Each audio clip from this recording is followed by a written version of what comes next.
In today's tutorial, I'm going to show you guys how to resolve if you're getting a failed to load hardware monitor driver on your computer. So if you're trying to insert a CD or DVD and trying to get drivers from it, you might be getting that error saying that the program must run as administrator or something along those lines.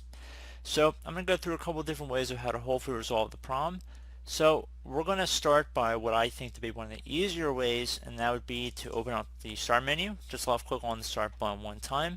Type in Device Manager. Best match should come back with Device Manager. Just left click on that one time. Give it a second to load up here.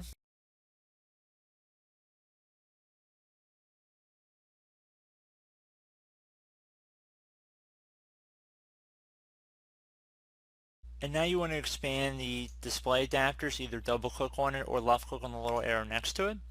Now whatever display adapter is listed in here, you want to right click on it and then left click on Update Driver. So I would suggest left clicking on Browse My Computer for driver software, locate and install driver software manually. So at this point you want to go navigate to where your drivers have been installed from. So if they are in the location, so if they're on your desktop or computer somewhere, you could just browse and search for it.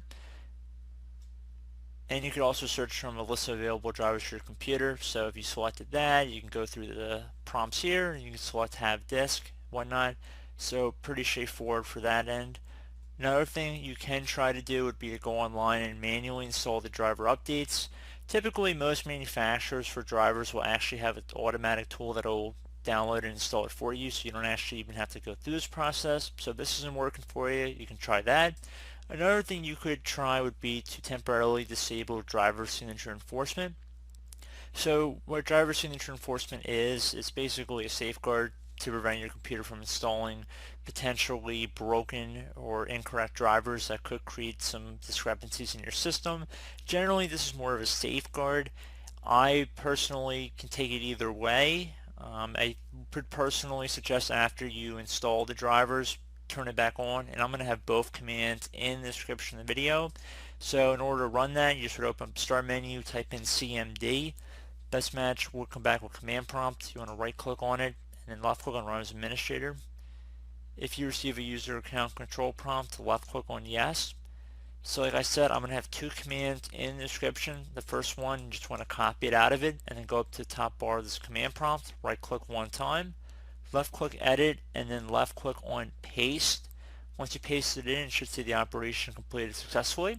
So go ahead and close out of here, whatever you want to do, install the driver, and once you're done, I would suggest turning it off.